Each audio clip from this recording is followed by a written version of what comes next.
welcome to the Deep Dive. Our mission today is to give you a deep understanding of the critical forces that are reshaping Ethiopia right now. We're pulling our key insights directly from the latest coverage in Addis Fortune, Ethiopia's leading English weekly. And what these stories reveal is a nation sort of caught. Caught between two things, really. Exactly. A powerful drive for rapid modernization on one hand, and then this painful, persistent friction of cost and compliance on the other. And it's a compelling stack of material we have today. We're essentially tracking the trade-offs being made across the economy, the city, even cultural institutions. We'll be looking at everything from the central bank's very aggressive campaign to fight the cash habit. To these massive mandatory urban makeovers and the high cost of compliance they're forcing on ordinary people and businesses. Okay, let's unpack this. We're starting where the government is making its biggest push for structural change. Yeah. And that's the financial system. Right. We're looking at the central bank strategy to tackle the country's deep-rooted and, frankly, deeply problematic cash habit, what some are calling the cash king dilemma. And that dilemma is, well, it's starkly illustrated by the data. I mean, despite these massive financial inclusion efforts, Ethiopia has over 280 million bank accounts. Which is, that's almost triple the entire population. It is. But here's the catch. Most of those accounts are just dormant. Digital adoption is technically growing, sure, it's up to about 22%, but cash still reigns supreme. How supreme are we talking? Astonishingly supreme. Cash accounts for 95% of daily transactions. 95%. 95. That level of cash reliance places Ethiopia second only to Myanmar globally. So access isn't the problem here. The issue is usage. And the sources keep pointing back to the same things. Affordability, lack of trust, and just not enough utility. It's easier for merchants and households to stick with cash. Yeah, I saw that quote from Vice Governor Solomon Desta where he said, transaction costs are mounting and everybody is crying. It's a real pain point. So how does the National Bank of Ethiopia, the NBE, plan to shift that deep-seated preference for cash? Well, they're attacking the complexity of the costs. The new strategy focuses heavily on transparency and simplification. Okay. So first, they're mandating that all payment providers have to disclose all fees up front. And they have to do it using that simple USSD mobile interface. The text-based system on basic phones. Exactly. So no more hidden costs that just erode trust over time. And beyond transparency, I see they're also directly manipulating the economics of small transactions. Precisely. They're slashing charges for low-value and peer-to-peer transfers. The idea is to make those small daily digital payments cheaper than actually handling physical change. And crucially, they're requiring platforms to display an ACH pay option. Right, to promote low-cost bulk payments. And ACH is automated clearinghouse, right? So this is really for the financial plumbing of businesses, things like payroll, supplier bills. Yep. Moving those big corporate transactions off cash and into a low-cost digital stream is a very smart way to cut down on costs for businesses and actually increase the utility of these platforms. And it seems like this is backed by a need for more research. It is. Policymakers are pushing for a formal cost of cash study. They need to quantify the full economic burden of physical currency, the printing, moving, securing it, and compare that to the operational costs of a digital economy. They need the hard numbers to justify the reforms. Exactly. But it's not just about incentives. The NBE is also relying on direct government mandates. That's right. The sources show all government-operated transport city buses, national railways, they now have to migrate to digital fare systems. We're already seeing it, right? Telebar is handling city transport payments in Addis. And they want to take this international, streamline cross-border payments by linking Ethiopian systems like ETHQR, the platforms in major visitor countries. Which would be great for tourists, for the diaspora. But the real challenge, though, seems to be trust and security, not just utility. The market still runs on informal trust. I saw those reports. Consumers losing money after paying in advance, which, it explains why cash on delivery is still king on sites like Gojo Shop. That skepticism is well earned. So to counter this, the strategy allows licensed platforms to operate formal escrow accounts. A secure middleman. Basically. It holds the funds until both the buyer and seller confirm the transaction is complete. It's an attempt to build a system of trust where there wasn't one before. But this introduces a huge dilemma, the rising issue of digital fraud. The figures for 2024 were pretty alarming. They were. Fraud losses hit 1.3 billion birr. And this isn't sophisticated hacking we're talking about. It's mainly social engineering scams that are exploiting low digital literacy. So the NBE is proposing a central AI-based fraud detection system. They are, but security experts are warning that if you publicize the details of fraud too much, you can actually undermine public trust even further. You're highlighting the weaknesses. It's a vicious cycle. And you see new players trying to break it with some pretty radical tactics. Like fee none pay. Yeah, they're trying to cut transaction fees to as low as zero, just absorbing those costs themselves. That's a huge gamble. A very high-risk gamble. But it shows you how desperate the market is to break that affordability barrier. Okay, but the biggest source of immediate high-stakes friction seems to be the digital push into tax compliance. Yes. Federal tax authorities are phasing out traditional manual receipts. They've declared that any non-QR receipt will be invalid after the deadline. Which sounds like a massive step forward for accountability. The system links the receipt directly to the ministry's system and the taxpayer's ID number for real-time verification. And that addresses chronic flaws like duplicate printing, abuse of manual pads. All that stuff. In principle, it's excellent. The efficiency gains are clear. The critical vulnerability, however, is in the logistics. The supply chain? The whole centralized system relies on one single authorized printer, Berhane Salam Printing Enterprise. Their initial volume target was 700,000 pads, but it was suddenly increased to 2.5 million. Causing a massive backlog, I assume. A severe, paralyzing backlog.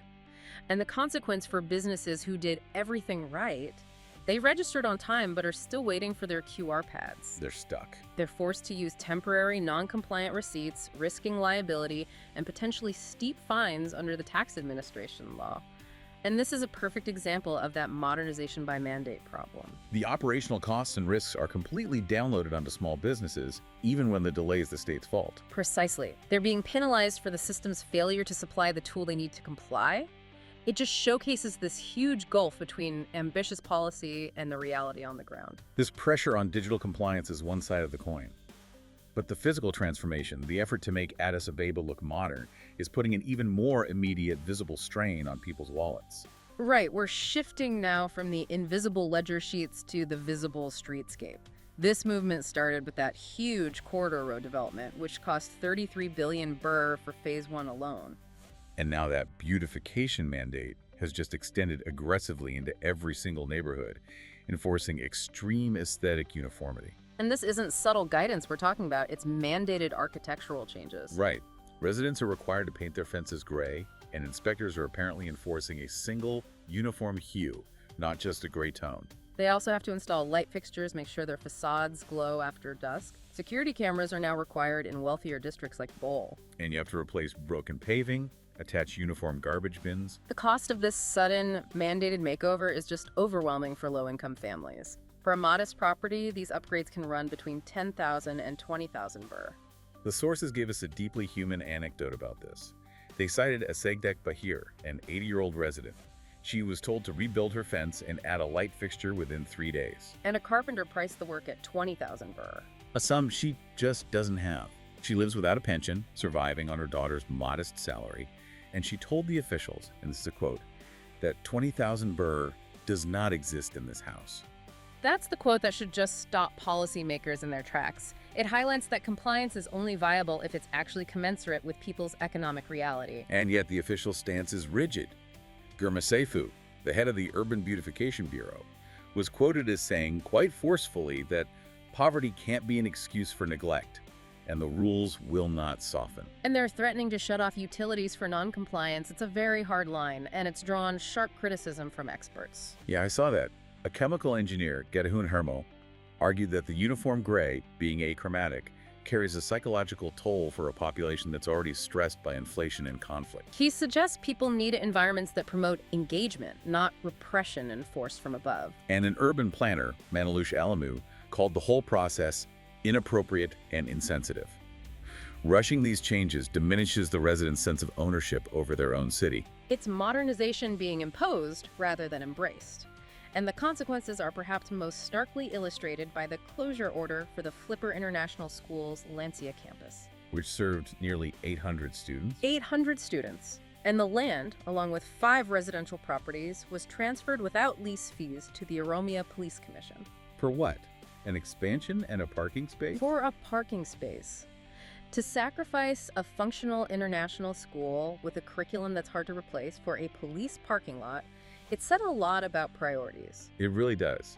Legal experts like Dr. Habtami Sitoka called the demolition disproportionate, arguing the school serves a far greater public interest. And now the school, which was acquired for $7.5 million, has admitted to parents they have, and I'm quoting their letter here, no prospects or confirmed options for a new site. Leaving hundreds of families just scrambling. It's a really painful trade-off between development and institutional stability. And moving from that to institutional responses to market pressures, we see similar growing pains in the new financial landscape. Right, with the capital market regulator, the ECMA, trying to establish order.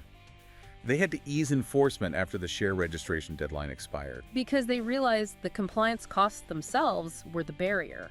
Registration is required for companies with over 50 shareholders or 100 million birr in capital. And the initial cost barrier was astronomical. We saw reports that advisory fees for registration were as high as 11 million birr. That's just prohibitive. It effectively bars entry for smaller players, especially microfinance institutions. But here's a great example of the market finding its own solution. The MFIs, the microfinance institutions, they banded together. They did. They split into two groups to hire advisors collectively. And this collaboration dropped Meklit MFI's advisory fees by nearly 70%, down to 3.3 million birr. It shows how pooling resources can work. But even with that ingenuity, the underlying infrastructure isn't ready. The market capacity is tiny. Only about 2,000 investment accounts exist right now, trading just 3 securities. That's it. And that infrastructure gap is massive. The regulator noted they need at least 300,000 investment accounts just to onboard the existing banking shareholders alone. So experts are calling for 2 key reforms. First, standardize advisory fees based on company capital to make compliance predictable. And second, launch a derivatives market so businesses can hedge against currency risks, which is something forcing them into the parallel markets right now. Exactly. And finally, let's turn to culture and the National Theater's price test. This cultural landmark has significantly raised its ticket prices, from 80 birr up to 200 birr. And they hiked the hall rental fees too. The goal is simple: achieve cost recovery. The timing, though, is highly controversial because attendance has absolutely plummeted. The 1,200-seat hall now averages only 50 to 100 people per show. Compared to what, 700 plus just a few years ago? Exactly, but management is deflecting blame. They're saying it's not the price, it's audience behavior post-COVID and displacement from those quarter development projects. And they argue the higher rent should force producers to invest in better marketing. That view is not shared by everyone. Longtime producer Tesfaye Jebra-Mariam called the price hike unwise, arguing you should fix the empty seats first. But then on the other side, actors are saying the change is right and necessary to reflect the value of their labor and to finally generate funds to fix things like broken lighting and poor sound. It is the ultimate high-low paradox. They need the money now to survive and also to fuel this massive future project.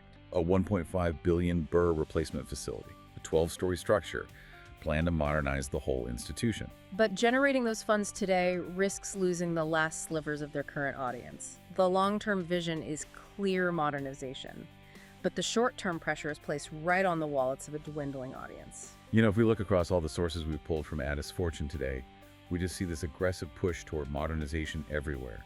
Digital tax tracking, regulated markets, mandated urban aesthetics. But the common thread in all of these stories is this persistent struggle with implementation, with capacity, and especially with affordability. Which raises an important question, doesn't it? It does. When the central bank's own research identifies affordability as the single key barrier to digital adoption, how effective can mandated costs really be? Whether it's high transaction fees, expensive share registration for firms, or forcing a 20,000 birr home renovation on the poorest residents. Yeah. The reports show us a nation racing to become modern, but it's testing the wallets and the will of its residents at every single turn. Thank you for joining us for this deep dive into the stories defining Ethiopia's modernization push. Goodbye. Good eye.